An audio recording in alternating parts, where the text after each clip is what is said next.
오늘 영상은 2026년 인공지능 산업을 투자 관점에서 정밀하게 해부해 보겠습니다.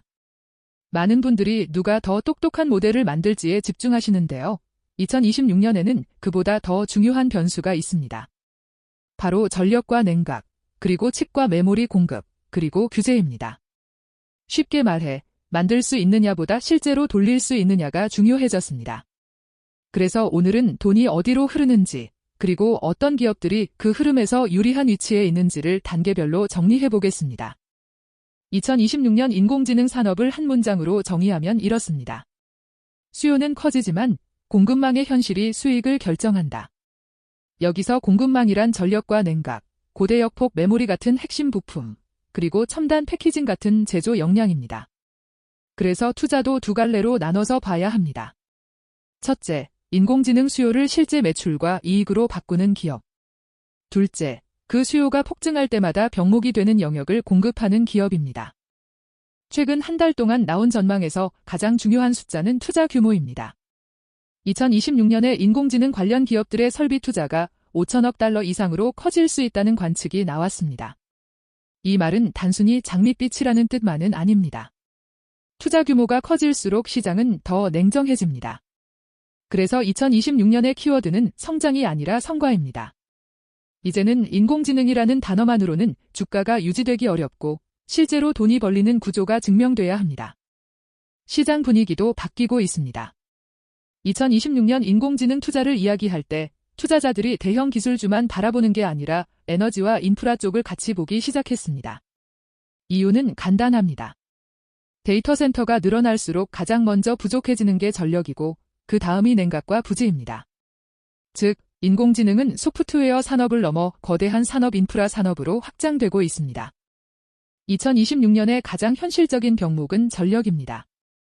실제로 마이크로소프트는 데이터 센터가 지역 전기요금과 물 사용에 미치는 부담을 줄이기 위해 더 높은 요금을 부담하고 물 사용 데이터를 지역별로 공개하겠다고 발표했습니다. 이건 단순한 홍보가 아니라 신호입니다. 전력과 물, 그리고 지역 수용성이 데이터 센터 확장의 핵심 리스크가 됐다는 뜻입니다. 투자에서는 이 부분이 일정 지연과 비용 상승으로 이어질 수 있음을 반드시 감안해야 합니다. 수요 측면에서는 학습보다 추론이 더 빠르게 커질 가능성이 큽니다. 학습은 거대한 한 번의 훈련이지만 추론은 매일매일 돌아가는 사용량입니다. 특히 업무 자동화, 그러니까 사람 대신 일을 수행하는 에이전트형 인공지능이 확산되면 추론 수요는 기하급수적으로 늘 수 있습니다. 이 변화는 칩과 메모리뿐 아니라 네트워크, 스토리지, 보안까지 함께 키웁니다. 공급 구조는 우선순위를 정리하는 게 중요합니다. 첫째 전력, 둘째 냉각, 셋째 메모리와 패키징입니다. 데이터 센터가 고밀도로 바뀌면 같은 공간에 더 많은 전력을 넣어야 하고 더 많은 열을 빼야 합니다. 그래서 버티브 같은 데이터 센터 전력과 냉각 전문 기업들이 고밀도 전력 아키텍처, 액체 냉각, 디지털 트윈 기반 운영을 강조하는 이유가 여기에 있습니다. 이제는 장비만이 아니라 운영 방식 자체가 경쟁력이 됩니다. 이제부터는 종목을 고르는 방법을 정리해 보겠습니다. 2026년에는 단일 종목 올인보다 바스켓 접근이 유리합니다.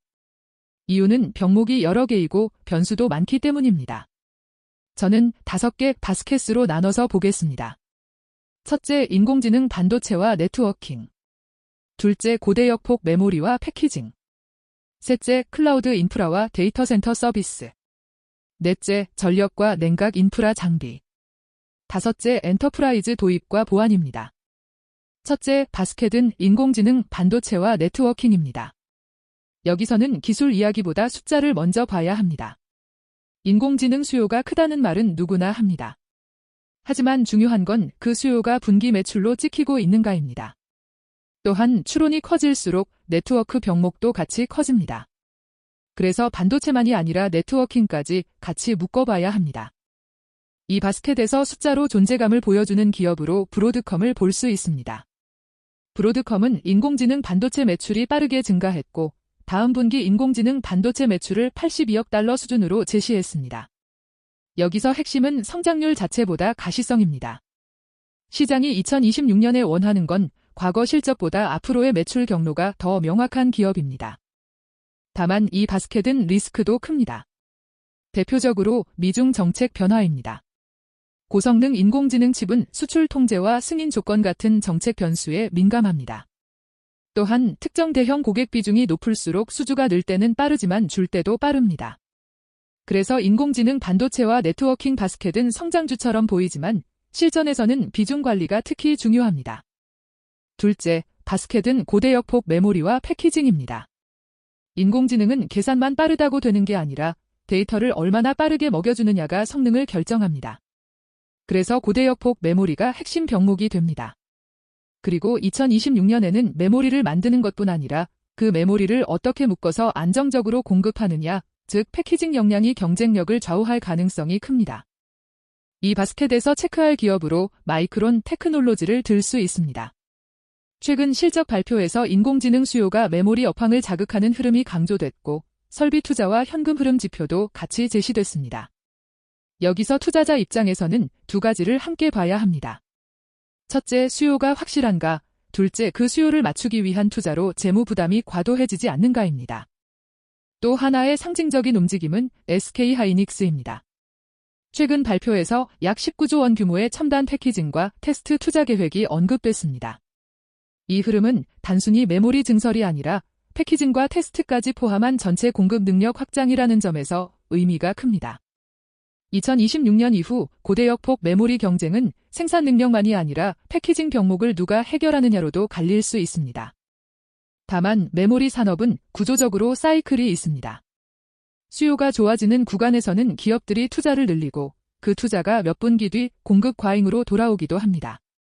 그래서 고대역폭 메모리 테마는 장기적으로 유망하더라도 단기 변동성이 큽니다. 이 바스켓은 특히 한 종목에 집중하기보다 분산 전략이 유리합니다. 셋째, 바스켓은 클라우드 인프라와 데이터 센터 서비스입니다. 기업들이 인공지능을 도입할 때 가장 빠른 경로는 자체 구축이 아니라 클라우드를 쓰는 겁니다. 그래서 클라우드 기업의 용량 확장이 인공지능 산업의 기반이 됩니다. 이 바스켓에서는 수주 잔고 같은 지표를 꼭 봐야 합니다. 지금 계약이 얼마나 쌓였고 그 계약이 앞으로 매출로 얼마나 흘러들어올지 이게 2026년 주가를 좌우할 수 있습니다. 오라클은 최근 실적에서 클라우드 매출 성장과 수주 잔고 확대를 강조했습니다. 투자 관점에서는 좋은 신호입니다. 다만 동시에 봐야 할 것은 설비 투자 부담입니다. 데이터 센터는 짓는 순간 끝이 아니라 전력 인입과 장비 납기, 인허가를 맞춰야 실제로 돈을 벌 수 있습니다. 그래서 오라클 같은 클라우드 인프라 기업은 성장 스토리와 함께 투자 속도가 재무에 주는 압박도 같이 체크해야 합니다. 넷째, 바스켓은 전력과 냉각 인프라 장비입니다. 여기서 포인트는 인공지능 성장의 숨은 수혜라는 점입니다. 데이터 센터가 커질수록 운영비에서 전력과 냉각이 차지하는 비중이 커집니다. 그리고 이 비용은 절감 욕구가 강하기 때문에 효율을 높이는 장비와 솔루션 수요가 꾸준히 이어질 가능성이 큽니다. 단기 유행이 아니라 구조적 수요라는 관점에서 보면 2026년에 이 바스켓은 더 주목받을 수 있습니다. 다섯째, 바스켓은 엔터프라이즈 도입과 보완입니다. 기업들이 인공지능을 업무에 넣을수록 특히 에이전트처럼 실제로 일을 하는 형태가 늘수록 공격면도 커집니다. 그래서 보안과 거버넌스는 선택이 아니라 필수가 됩니다. 2026년에는 단순한 보안 솔루션이 아니라 데이터 접근과 권한 통제, 모델 사용 감사 같은 영역이 더 중요해질 수 있습니다. 이 바스켓은 상대적으로 밸류에이션이 덜 뜨거울 때가 많아서 포트폴리오 안정화에도 도움이 될 수 있습니다. 마지막으로 2026년 인공지능 유망 종목을 고르는 체크리스트를 정리하겠습니다. 첫째, 인공지능이 실제 매출과 현금 흐름으로 찍히는가를 보셔야 합니다. 둘째, 수주 잔고가 단순 기대가 아니라 향후 매출로 이어지는 구조인지 확인해야 합니다. 셋째, 전력과 냉각, 메모리와 패키징 같은 병목 구간에서 가격 결정력이 있는지 보는 게 좋습니다. 넷째, 미중 정책 같은 외부 변수에 노출이 과도한지 점검해야 합니다. 다섯째, 규제와 보안 환경 변화에서 비용이 아니라 수혜로 연결될 구조가 있는지도 체크해야 합니다. 이 5가지를 통과하는 기업들로 바스켓을 구성하면 2026년 인공지능 투자에서 흔들림을 줄이고 성과를 낼 확률을 높일 수 있습니다.